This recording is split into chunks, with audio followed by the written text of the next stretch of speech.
ಹರೇ ಕೃಷ್ಣ. ಅಧ್ಯಾಯ 3 ಶ್ಲೋಕ 3. ಶ್ರೀ ಭಗವಂತನ ಅನುವಾಚ.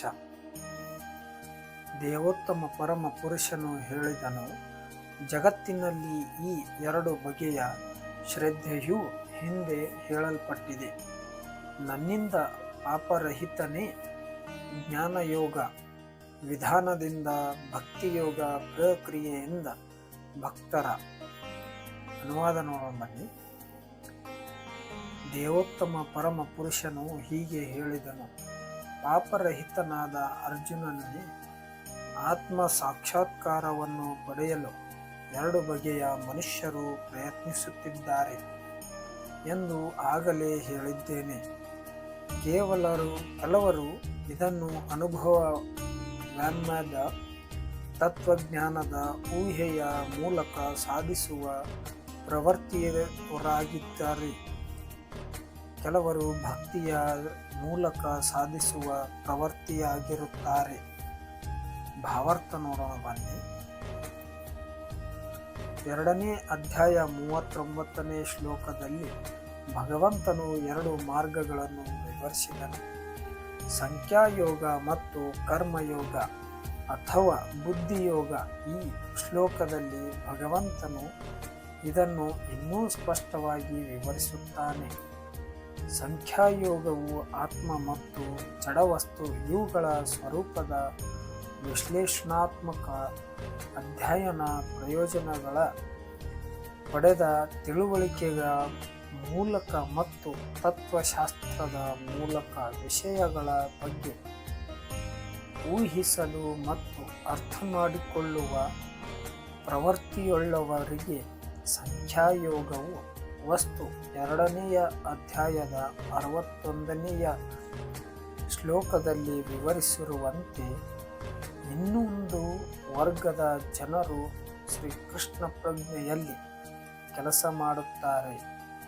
39ನೇ ಶ್ಲೋಕದಲ್ಲಿಯೂ ಭಗವಂತನು ಬುದ್ಧಿಯೋಗ ಅಥವಾ ಕೃಷ್ಣ ಪ್ರಜ್ಞೆಯ ತತ್ವಗಳಿಗೆ ಅನುಗುಣವಾಗಿ ಕಾರ್ಯ ಮಾಡುವುದರಿಂದಲೂ ಕರ್ಮ ಬಂಧನದಿಂದ ಮುಕ್ತಿಯಾಗಬಹುದು ಎಂದು ವಿವರಿಸಿದ್ದಾರೆ. ಈ ಪ್ರಕ್ರಿಯೆಯಲ್ಲಿ ದೋಷವಿಲ್ಲ ಎಂದು ಹೇಳಿದ್ದಾನೆ. 61ನೇ ಶ್ಲೋಕದಲ್ಲಿ ಇದೇ ತತ್ವವನ್ನು ಇನ್ನೂ ಸ್ಪಷ್ಟವಾಗಿ ವಿವರಿಸಿದೆ. ಬುದ್ಧಿಯೋಗವು ಪರಮನನ್ನು ಇನ್ನೂ ನಿರ್ದಿಷ್ಟವಾಗಿ ಶ್ರೀಕೃಷ್ಣನನ್ನು ಸಂಪೂರ್ಣವಾಗಿ ಅವಲಂಬಿಸಬೇಕು ಮತ್ತು ಈ ರೀತಿಯಲ್ಲಿ ಎಲ್ಲ ಇಂದ್ರಿಯಗಳನ್ನು ಬಹು ಸುಲಭವಾಗಿ ನಿಗ್ರಹಿಸಬಹುದು. ಆದುದರಿಂದ ಈ 2 ಯೋಗಗಳು ಧರ್ಮ ಮತ್ತು ತತ್ವಜ್ಞಾನಗಳಂತೆ ಒಂದನ್ನೊಂದು ಅವಲಂಬಿಸಿದೆ. ತತ್ವಜ್ಞಾನವಿಲ್ಲದೆ ಧರ್ಮವು ಬರಿಯ ಭಾವನೆ ಅಷ್ಟೇ, ಅಥವಾ ಒಮ್ಮೊಮ್ಮೆ ಧರ್ಮಾಂತರೆಯಾಗುತ್ತದೆ. ಧರ್ಮವಿಲ್ಲದ ತತ್ವಜ್ಞಾನವು ಮಾನಸಿಕ ಊಹೆಯಷ್ಟೇ ಆಗುತ್ತದೆ. ಕಡೆಗೆ ಗುರಿ ಕೃಷ್ಣನೇ, ಏಕೆಂದರೆ ಸಂಪೂರ್ಣವಾದ ಸತ್ಯವನ್ನು ಪ್ರಾಮಾಣಿಕವಾಗಿ ಅರಸುವ ತತ್ವಜ್ಞಾನಿಗಳು ಕಡೆಗೆ ಶ್ರೀಕೃಷ್ಣ ಪ್ರಜ್ಞೆಗೆ ಬರುತ್ತಾರೆ. ಇದನ್ನು ಭಗವದ್ಗೀತೆಯಲ್ಲಿ ಹೇಳಿದೆ. ಪರಮಾತ್ಮನಿಗೆ ಸಂಬಂಧಿಸಿದ ಹಾಗೆ ಆತ್ಮ ನಿಜವಾದ ಜ್ಞಾನವನ್ನು ಅರ್ಥ ಮಾಡಿಕೊಳ್ಳುವುದೇ ಸಂಪೂರ್ಣ ಪ್ರಕ್ರಿಯೆ. ಪರೋಕ್ಷ ಪ್ರಕ್ರಿಯೆ ಎಂದರೆ ತತ್ವಶಾಸ್ತ್ರದ ಊಹೆ. ಇದರಿಂದ ಮನುಷ್ಯನನ್ನು ಕ್ರಮೇಣ ಕೃಷ್ಣ ಪ್ರಜ್ಞೆಯನ್ನು ಬಹುಮಟ್ಟಬಹುದು. ಇನ್ನೊಂದು ಪ್ರಕ್ರಿಯೆಯು ಶ್ರೀಕೃಷ್ಣ ಪ್ರಜ್ಞೆಯಲ್ಲಿ ಪ್ರತಿಯೊಂದರೊಡನೆ ನೇರ ಸಂಪರ್ಕವನ್ನು ಕಲ್ಪಿಸುವುದು.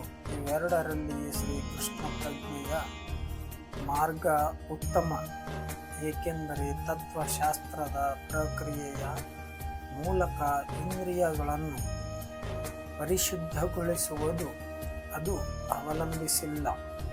ಶ್ರೀಕೃಷ್ಣ ಪ್ರಜ್ಞೆಯೇ ಪರಿಶುದ್ಧಗೊಳಿಸುವ ಪ್ರಕ್ರಿಯೆ.